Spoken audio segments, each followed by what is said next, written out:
Okay, Rabotai, we are on Daf Het Amud Aleph, right at the top.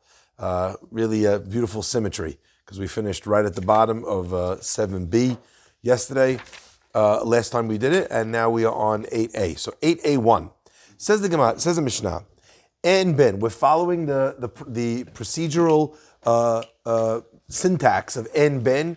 There is not between, indicating that these two things have similar laws. So the Gemara continues with that theme.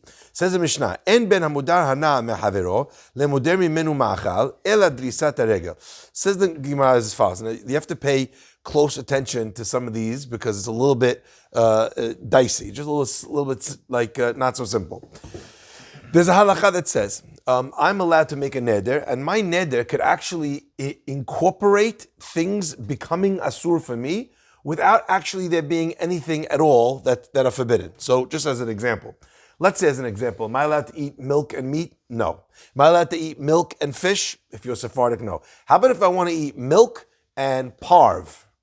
Yes. Yeah. No problem. How about if I get up and say, look, I want to be super religious, so no meat, no meat milk, no meat fish, and I swear I'm not going to have meat and parv. Ooh, you can do that. What just happened? Vow. Now, meat and parv, I eat it, I just did avon. Not because it's asur, but I can create isur with my words. That's what a vow is, okay? Like we learned that in Ta'anit, something like that. Yes, we learned when a person accepts on themselves a ta'anit. Right. Exactly, okay? So in a scenario over here, where a guy says he's moder hana'ah, he says, look, this guy, Jeff, I don't know, we're getting in a fight, you know what? You think I'm taking advantage of you? I swear I'll never get anything from you. That's mudar hana'ah. I swear not to get benefit from somebody. What's included in not getting benefit from somebody? Everything. Any kind of benefit I can't get from him, right? So the Mishnah says, En ben hamudar hana'ah mechavero. If a person just blanket statement says, I'm not going to get anything from this guy. The difference between that and someone who says, Hamoder mimenu ma'achal, someone who says, I'm not going to get food-related benefit from you. I would never take any akil from you. Anything to do with akil, I would not take from you. Okay? So those two cases are similar, and the only distinction between them is ela drisat regel v'kelim she'en osim bahem ochel nefesh. Now, the Gemara understood that when I say I'm not going to get any food-related benefit from you, right? That should really only be related to food. Except, says the Gemara, in truth, anything that has any monetary value whatsoever is indirectly also food related. Why? Because if I took $1 from you, what could I do with that? Well, today nothing. But back in the day, I could buy some food, okay? So anything that has any sort of value is also part of that mudar mimenu ma'achal. When I swear I'm not going to have food related benefit from you. Okay, is that clear? So what would be the difference then? If any value I get from you is also food-related value, so what's the difference if I just say I'm not getting any benefit or I'm not getting any food-related benefit? The Gemara comes up with two examples. Example number one is drisat harega. When you take a shortcut through the guy's backyard. There's no monetary value whatsoever, okay? And the only value is a benefit that I get from taking a shortcut through your yard. So the first guy that said, I'm not getting any benefit from Jeff, can't walk through his yard. The second guy who said, I'm not going to get any food-related benefit from Jeff, he can walk through the yard. That's one example. The Gemara gives a second example. Kelim she'en osim bahem ochel nefesh. If, let's say, I borrow from him a corkscrew. The corkscrew opens up a bottle of wine, that's food-related. I'll borrow you a cheese grater, food-related. But if I borrow a vessel that's not food-related from you, okay, then the halakha would be that I'm allowed to borrow. You should all have an immediate question here. They used to barter. Excellent. There is a monetary value to borrowing someone's vessels. So if you just told me that anything that has a monetary value is included in this, so then why would a vessel, even if it's not food related, be allowed? Surely there's a value to that. Okay? Says the Gemara. But when it comes to vessels that are related to food making, everybody agrees. Why? Because both the value guy, They're both the same, excuse me. Both the guy says, I'm not going to get anything from you, and the guy who says, I'm not going to get any food related from you, are the same because the item itself is food related. So when it comes to vessels that are connected to making food, zeh v'zeh shavin. Drisat regel, says the Gemara, but you excluded now drisat regel, walking through the backyard. The Gemara says, ha lo kapti inshi. When it comes to walking through someone's backyard, right? The person, no one actually minds if you walk through their backyard. So if that's the case, so if I say, that I'm not going to get any benefit from you, and you're telling me I can't walk through your backyard for that, the Gemara says, halo kapti inshi. No one is strict about that, which means if I'm not strict about it, then that means that there's no value to it. Mm-hmm. If there's no value to it, then even if I said, right? If I said, I'm not going to get any benefit from you, but there's no monetary value attached to it because no one is strict about this, then that would be, why should it be asur? Gemara says, Amarava, Hamani Rabbi Eliezer. It's talking about, this Mishnah is according to the opinion of Rabbi Eliezer, the Amar Vitur Asur b'moder hana'ah. If in a scenario where I said, I'm not going to get any benefit from you, and you're going to tell me now, what do you mean benefit? The guy's no one cares even a jot if you walk through their backyard. Even if you saw him, you wouldn't say, do you forgive me? Is it okay? Everybody assumes it's fine. If that's the case, so could one really consider that getting a value from somebody? On that the Gemara answered, we're going according to Rabbi Eliezer, who says that if I say moder hana'ah, I come and I pay you, let's say I go to a grocery store, I come and I pay you for the bottle of milk, $1.84. Okay, that's how much it costs. Let's say $1.84 for the milk. Hazaku Baruch. What does the guy say? Fadda, let me put that in a bag for you. Asur. What do you mean? But the bag doesn't cost anything back in the day, right? The bag doesn't cost anything. I give you the bag. No one charges you for a bag. What kind of Majnun world do you think we live in? Where you're going to charge someone for a bag, right? On that, the Gemara says, Rabbi Eliezer holds that even that's me saying, you did something, you bought something, so I want to give you a gift. It's a small gift, so we're not going to be strict on it between us, but that's vitur. Vitur means when I'm giving in. Says the Gemara, Rabbi Eliezer's opinion is that even if it's not important to me, and I'm just going to give it to you, and I don't value it at all, and you don't value it at all, Rabbi Eliezer holds that that's still asur when it comes to mudar hana'ah. So therefore, that's the Mishnah is going according to him. Now Ray asked the question. They used to barter the vessels, right? They would pay for the usage. So if I have a vessel and it's a food-related vessel, everyone agrees, both the hana'ah and the hana'ah on food are both going to be asur. But if a non-food related vessel, right, we said there should be a difference.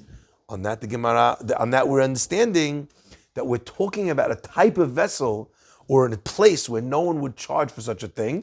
And therefore, like as an example, is a car a food-related vessel?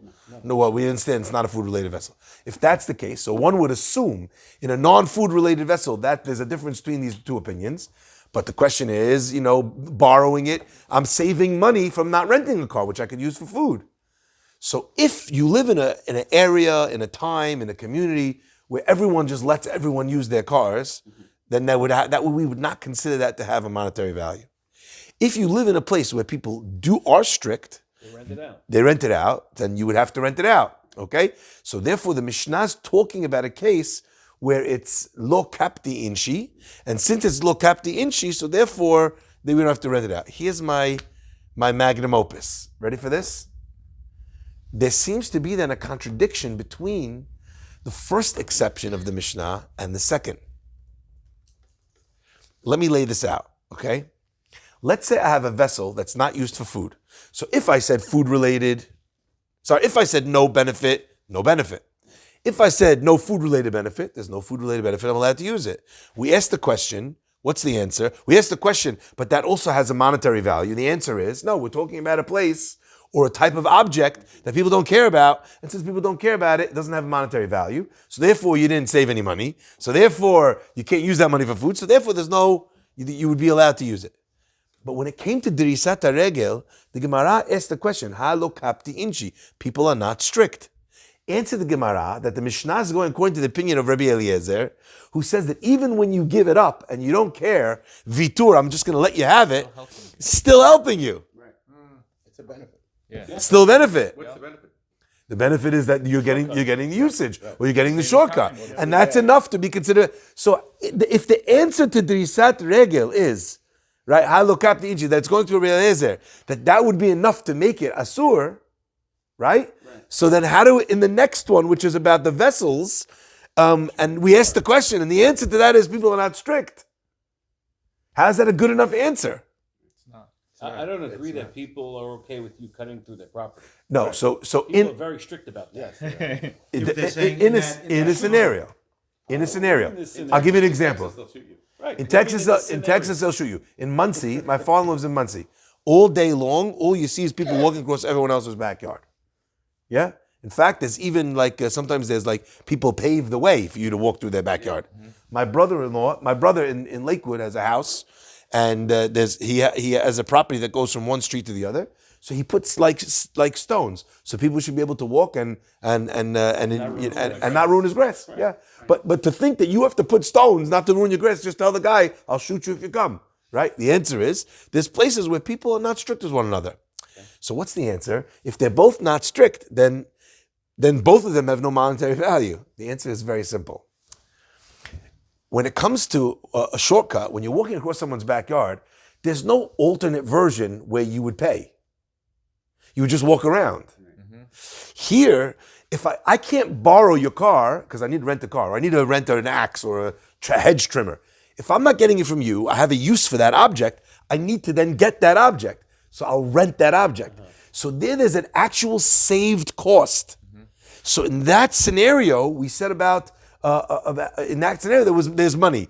That's not the same as Rabbi Eliezer, who's talking about something where you're just getting benefit, which is not about a monetary benefit. It's just about a benefit. Mm-hmm.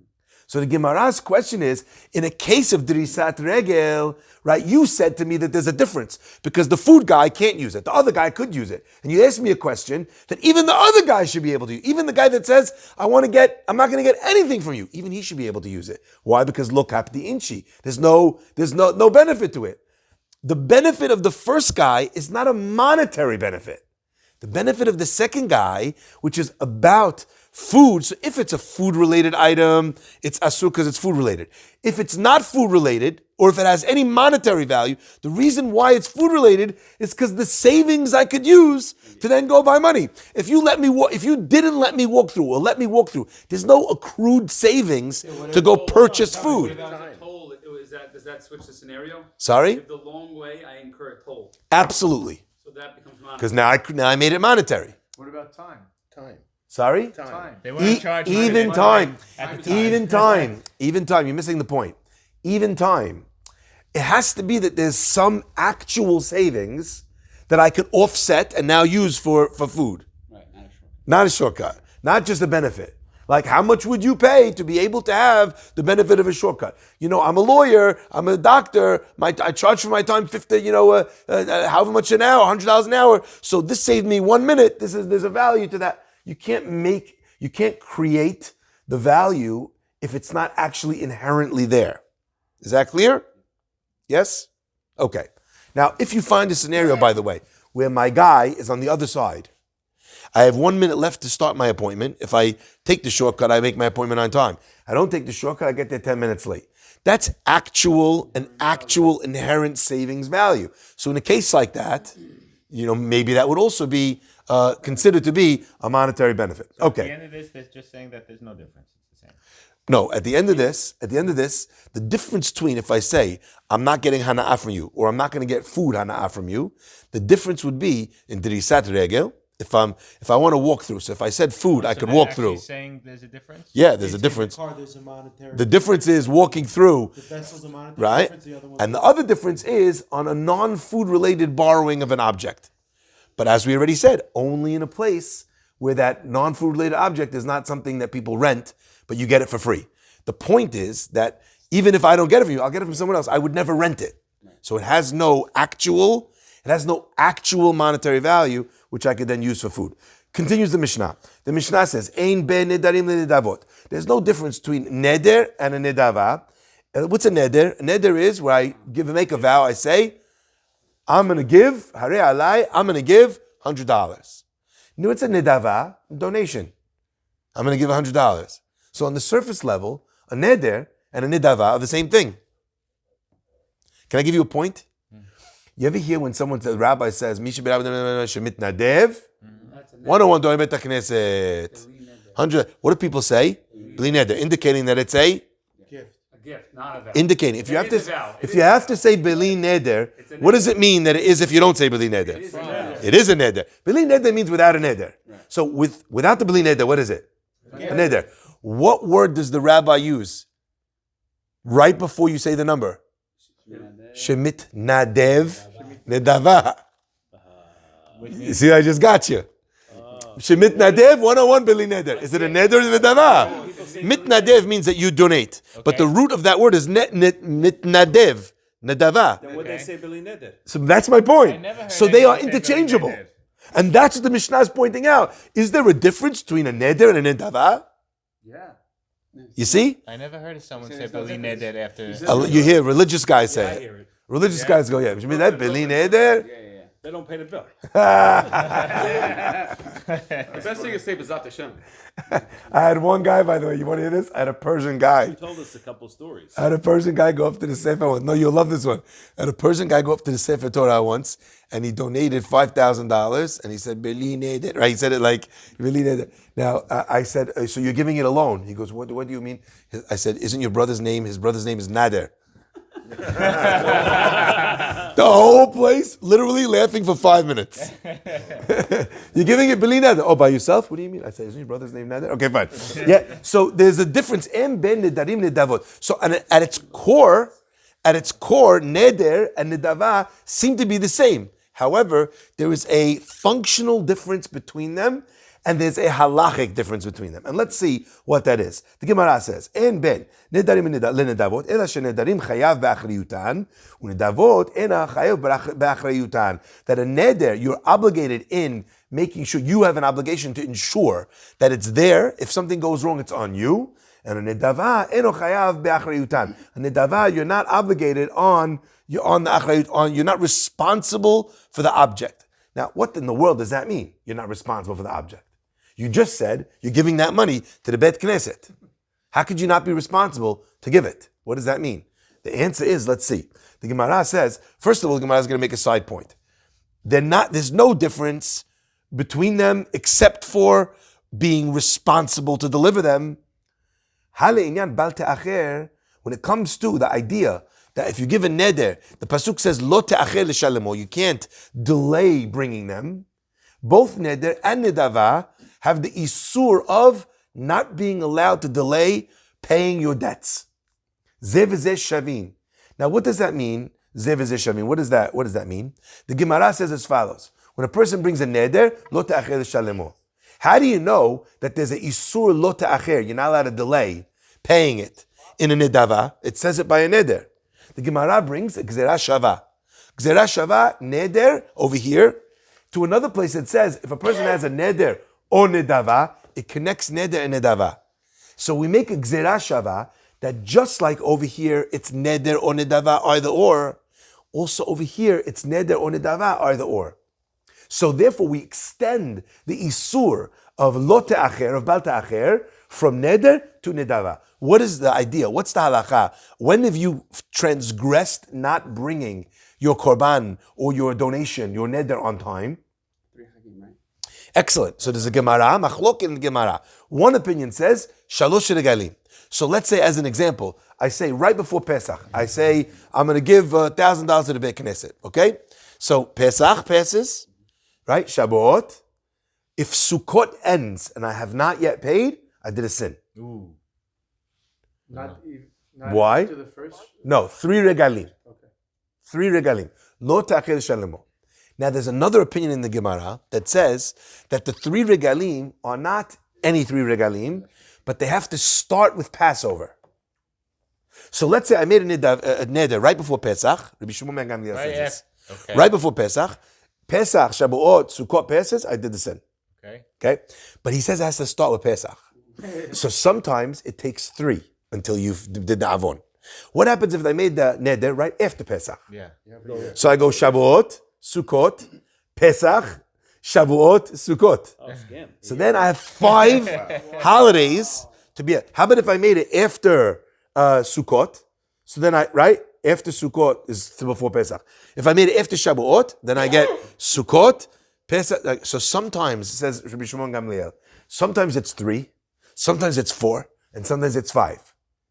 But the idea is that you have to pay after 3 regalim, starting with Pesach. So machloket, either 3, or according to Rabbi Shimon Gamliel, 3 starting with Pesach, which can mean either 3, or 4, or 5. Good question. Don't want to get into it. Okay? But there's a point. You're not getting there. We get to Pesach. Don't mumble. Okay? Now, the point is, my friends, that the Mishnah over here is telling us that there's no difference between Neder and Nava except for whether you have to play, you have that responsibility, okay? Which means that when it comes to paying late, they're the same, okay? Says the Gemara, Ezu Neder, what's the difference between the two? What's a Neder? Haomer, someone says, Hare alai ola. The classic case of the Neder is someone says, with regards to a Korban, he says, I'm going to bring an ola. Hare alai, it is on me. Ola on me. Okay? Yeah. Ezu nidava. What's a nidava? Haomer, someone says, Hare zu ola. He points at this sheep and he says, this one I'm bringing as an ola. Okay? Now already you start to understand the difference between a neder and a nedava with regards to security. What if the sheep moots? Excellent. Nailed it. Uma benedarim nedavot. Nedarim. When it comes to a neder, I said, I have to bring a olah.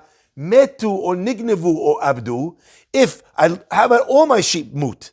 All my sheep get stolen. All my sheep get lost. Chayav b'achriyutan. You said you're going to bring olah. I don't care what happened to your sheep. You owe an olah. Did you bring it? Yes or no? No, you have to pay it. Nedavot, when it comes to nedavot, I said, I'm going to bring this sheep. Metu, the sheep dies, or nignevu, or stolen, or avdu, or it gets lost. You don't have to pay back. Because you know what? I never said I'm going to bring another one. I never said I'm going to bring an olah. I said this one should be an olah. And you know what? It was consecrated from that very moment to be olah. Sorry, God. Passed away. You know how that story goes? There's a very famous story. A guy gives his kid, what's it called? 2 quarters. Gives him one to go buy something in the candy store and one to put in tzedakah when he gets to school. He's walking, skipping down the road. As he skips, drops one of his quarters. It rolls all the way, falls into the sewer. He looks up to Shamayim and he says, I'm sorry, Hashem, your quarter got lost. That's neder nedava. Did you specify which one it was? You didn't specify. So if I said this one, this quarter, let's say I made a mark on it and God's quarter fell down the sewer, then the kid would be right. It was God's quarter that fell down the sewer. I specified this one. But if I said I'm going to give a quarter tzedakah, now one of my quarters gets lost. You got to give the other quarter now. Okay? Is that clear? Yeah. Okay, so the Gemara... One second. But a vow, if you're not designating what you're giving, then how can you be responsible for its security? No, that's the point. When I made a vow, I'm responsible because I said I'm going to bring an olah. Right. I'm going to give a quarter. And? Whichever. It's specific. Right, it's not specific. So how are you responsible for security of something that you didn't designate? No, I'm not responsible for security of this. The word security here is throwing you off. Oh. I'm responsible, that's why I said, to make sure to provide that korban. Okay. So if the animal dies, I got to go get another one. Why? Because I didn't see this one. I just said I'm going to give a korban. God's like, I'm waiting. What are you going to tell him? This one died? Okay. There's a lot of other sheep in the sea. I'm going to give a korban, and I'm going to give this one. And he specify that person. It dies. If I say I'm going to give a korban and I'm going to give this one, Hazaku Baruch, you just gave 2 korbanot. Very nice. I'm going to give a korban and I'm going to give this one. You just gave 2. If you say I'm going to give a korban and this is the one, that's a continuation. If I say I'm going to give a korban and I'm going to give this one, your and just obligated you in a second korban. By the way, I need a gavel for that moment right there. That was a gavel right there. That was okay, fine. Yeah. Okay, says the Gemara. Minahanimili is the Gemara. Who told you to make this distinction? Titanu Rabbanan, our rabbis explained. V'nirtza lo lechaper alav. The pasuk says, "V'nirtza lo" means it will be Hashem will. It will be considered for him like Hashem desires him. Okay, nirtza lo, it will be for him as fulfilling that desire of God. Lechaper alav, to bring a kapara alav on him. Now, the Gemara does not specify what it's learning out in the initial statement of the Gemara, but simply it seems to be saying, and if you bring the korban, then you'll get your kapara, indicating that if you didn't bring the korban, you don't get your kapara. Okay, that's the first line of the Chachamim. Rabbi Shimon says, no. Et she'alav chayav be'achrayuto. If I said the word alav, which is the same as hare alai, it's on me, okay? So when it's on me, that's what the pasuk is using that word for. V'nirtza lo, you want to know which korban you get forgiveness for, or you get kapara when you bring it, when it's v'nirtza lo lechaper alav, when I use the word alav or alai, right? Ve'etche'enu alav, but if I did not say the word alav, then my kapara does not only come when I bring the korban. Actually, there are times when I'll get my kapara, or I'm absolved from my vow, even if the korban never gets brought, i.e. in which case, if it dies before I bring it. My mashma is the Gemara. 1 second. How do you see that in the language that the person says? You already know this answer because I said it when I explained it. Rabbi Yitzchak bar Avdimi, Rabbi Yitzchak, the son of Rav Avdimi, says, Kivan de Amar alai. Once the guy says, it's on me, Kiman de ta'in akatfe dami. The language itself of alai is the language of responsibility. It's the language, when someone says it's on my shoulders, we use that language to describe or to define the taking on of the responsibility of the security of that thing, right, on the person. Where do we find that language in the Torah? Where someone says, it's on me? Reuven, when Yehuda gets Benjamin. What does Yehuda say? He doesn't come back, it's on me. Yeah. What does he say? Switch position. Take me as his I want the pasuk. I want the pasuk. Give you the page. He's an Alev. What pasuk, what does it say in the pasuk with Yehuda? This is when he tells When he tells Yosef, Yaakov, he does- bring him back. Yehuda says, Anochi ervenu miyadi tevakshenu. I will be the Arev, and you could take it, but he doesn't say the words alai. Does he use son? is it when Yosef? Rivka, first example, Oh, with the Baal. with the curse. Yeah, and the she the idol. showed the idol. No, that's Rachel. Oh, you said Rivka? Rivka. When Yitzchak says, Yaakov says, if I get him angry, he's going to curse me. If I sketch him with Esav hair. What does she say? Alai kilatcha beni. On me. Your curse, it's on me. On the house. One example. Another example, Moshe Rabbeinu. Moshe Rabbeinu says to Paro, Paro is like, oh, I can't believe it, the frogs. What does Moshe say? Hitpa'er alai. Good. You throw it on me. You tell me, when do you want it to end? I'm going to make it end on that day. Moshe takes responsibility to end it, frogs on demand, FOD. Okay? And what's it called? And Paro says, get rid of him tomorrow. And Moshe says, okay, you got it. Gets rid of him tomorrow. And Didn't Hashem give him that responsibility? no. Hashem said to Moshe, he says, bring the frogs. So why does Paro say get rid of him tomorrow, not get rid of him today? He wanted to test him that. Because he says maybe this guy knows when it's going to end. And maybe anyway it's going to end tonight. Now when does he think that I'm going to say, the whole Mitzrayim is stinking of frogs, they're everywhere. He for sure thinks I'm going to tell him today. That's why he's coming to me today to ask me when he wants me to get rid of him. Mm-hmm. What am I going to say? Tomorrow. Paro was that guy, by the way. It was tomorrow. And Moshe says, okay, I got you, no problem. Okay, let's continue. Says the Mishnah. Everyone with me? Yeah? And Ben. Zav haro'eh shte re'iyot liro'eh shalosh. There's no difference between a Zav who sees 2 times, okay? 2 emissions from bodily emissions that come from him, between 2 and 3.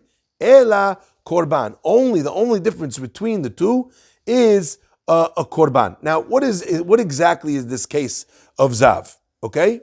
Now, what we're talking about over here is not a person who has an emission of semen. That's not the zav, okay? That's keri. That's just we're talking about a different kind of emission that comes from a person's body. That back in the day, if a person had that kind of excretion that came from his body, he would become tameh, and that's called tum'at zav. Okay, so now in those cases, once a person sees two re'iyot, he sees it twice, and 3 times, and says the Mishnah is the same, and the only difference is between the two is a korban. Now I want to just point out Rashi.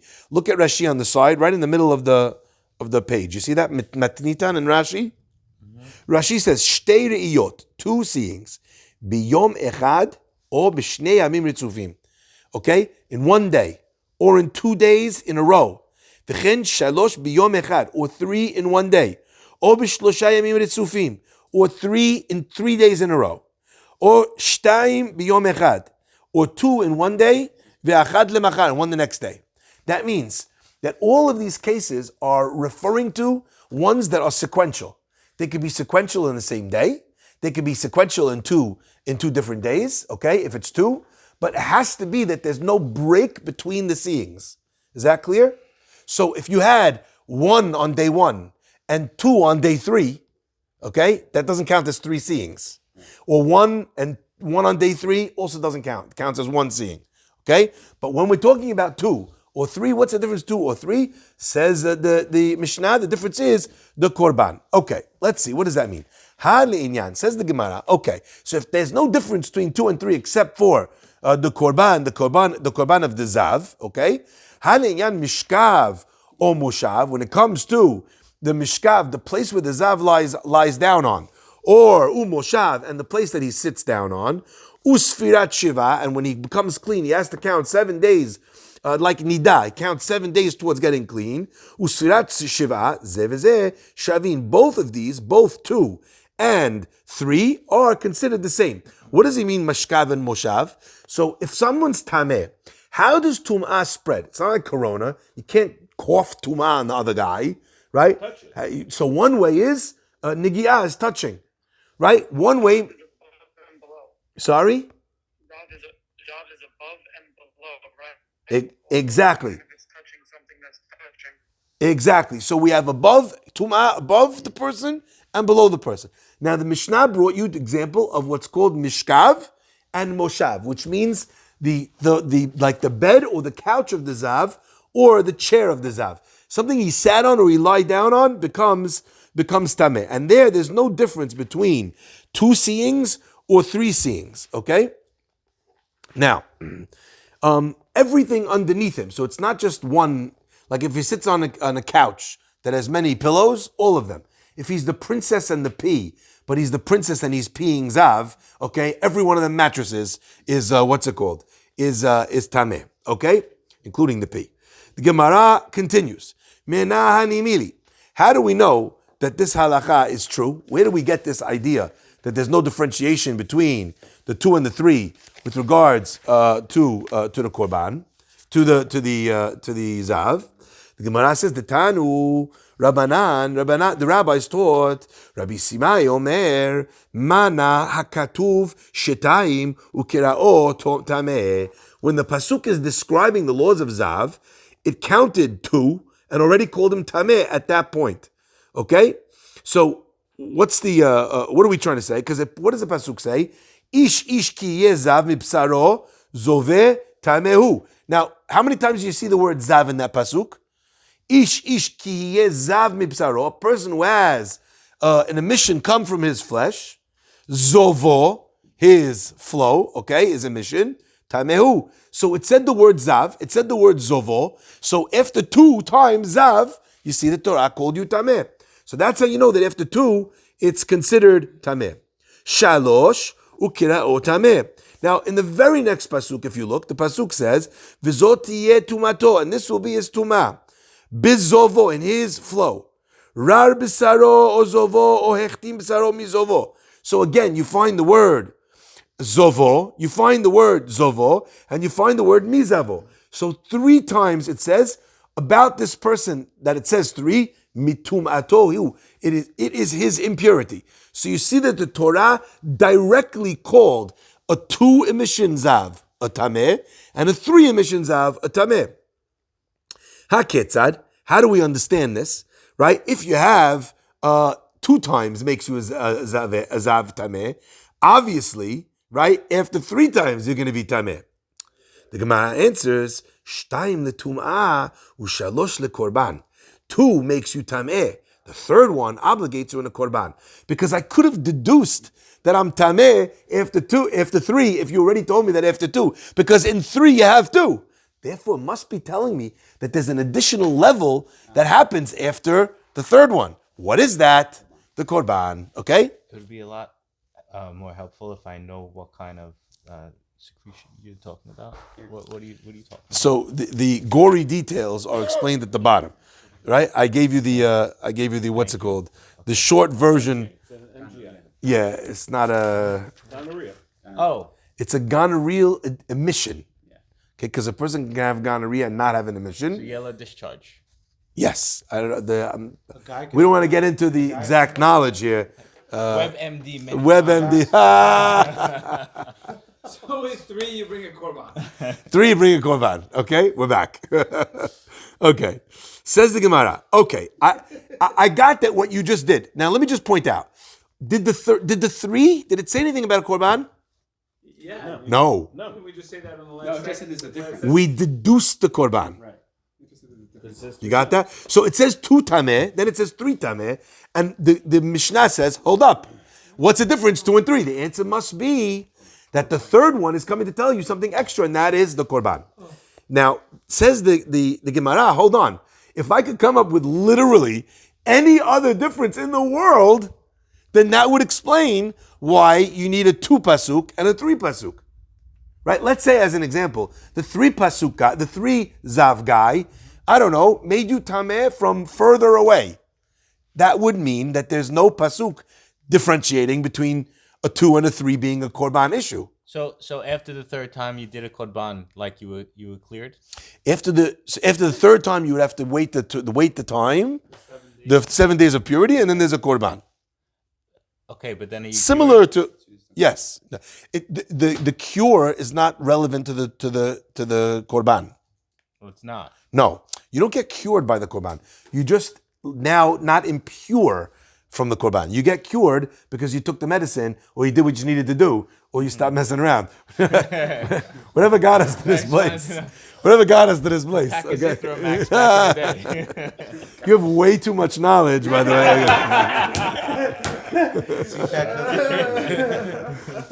I thought STD meant Shlomo teaches daf, but okay, fine. Let's move on. Okay, let's move on. Thank you, YouTube. Okay, let's move on. So the Gemara says, how do you know? You just gave me 2 and a 3 difference, and you assumed that it's korban. How about if I say something else? Ve'emar shtayim letuma velo lekorban. 2 means for emission and not for a korban. Shalosh lekorban velo letuma. Maybe 2 you have tuma and a korban, and 3 you only have a korban and no tuma. You have an obligation That's for a silly. korban? Sorry? What do you mean, like, you have a korban? You have an obligation to bring a korban? Yes, you have an obligation to bring korban. But you're not tameh. Where In in this example. which case? 2 or 3? In 3, of course, you're tameh. In 3 you would bring a korban, but you would not be tameh. And in 2 you would be tameh and not bring a korban. Yeah? Yeah. Answers the Gemara, Morris Misri, Amrit, hold on. Ad shelo ra'a shalosh ra'a shtayim. In 3 you have 2. Which means if at 2 I was tameh, right? So I already have tuma. If I have tuma, then there's no reason why a 3rd one should get rid of that tuma. Maybe it makes you tahor. Sorry? He's implying that the 3rd one make you tahor. Right. So that's what the Gemara is asking. How could that be? So the Gemara is rejecting the alternative answer by saying that doesn't make any sense logically. Okay? However, even when the Gemara asks a question, it has to be that there's a logic to the question. What are they, dumb? Right? You know, how do we know that the frogs in Egypt were not intelligent? Because it says dam sefardea. Either way, point is, what are they, dumb? What are they, right? They also could have figured that out. So why did Gemara suggest it if it didn't make sense? There must be an example of this that we all know, which proves that more is not necessarily worse. Okay, fine. I don't understand. You don't understand what? Which point? More is not worse. One would imagine more is worse. And that's what the Gemara just asked. And that's what Mario said. So it can't be that 2, you're tameh with no korban, and 3, you have to do the korban, but there's no tumah. How could you, why would I lose the tumah that I had from yesterday? Yeah. It's a degree. Why would more zav bring me less tumah? Is there any benefit on the third? That's the question. We're trying to find. Oh, maybe because you're inching closer to being pure. Why would another emission? It's worse. I feel like it's worse. Because now, like if you're stuck at 2, it's like I can't bring the korban yet, and now you have the third. It's like now. So the guy does teshuvah, like. Yeah. Right. I'm getting closer. Right. I'm just stuck in this, you But know. it says you don't have to bring a korban in the second. In the second, you didn't have to bring korban. No, he's saying that the guy feels bad that he doesn't bring the korban. Go for 3. Yeah. Oh, we have mincha? Okay, so I just want to interrupt. We'll come back to this later. I just want to interrupt with the hava amina. There is one place where more is not worse. If I get tzarat on my arm, I get tzarat. Says the pasuk, what happens if I have the tzarat, my head to my toe, the whole guy is white. Marshmallow man. Sure. Halacha is, he's now not mitzorah. Why? Because his whole body. The Chachamim say, his genetic makeup now? no, it means it came to me, but it came to me now and it took over my whole body. So if a little bit makes me tameh and more makes me more tameh, by the way, because one of the signs that it's tzarat is that it spreads. Right. So by the way, let's say the guy has everything except for the tip of his nose. Tzarat. Yeah. Now it spreads, rest of his nose. No tzarat. Because it's his whole body. Right. Chachamim say, because it can't be that there's a Jew that is 100% NK. If the guy has tzarat from his head to his toe, not a single, it can't be that this is tzarat. Because there's no Jew that doesn't have even a tiny bit of good in him. That's what the Gemara says on that. So here too, maybe the answer is 2 zavs. Okay, the guy's at a 3rd zav, can't be that this is maybe this, the 3rd defines that this is not zav. The question you'd have to ask then is, how could the guy be bringing a korban, which is the korban of a zav, for the 3rd appearance, if it's not zav? So we'll get back to the Gemara next week.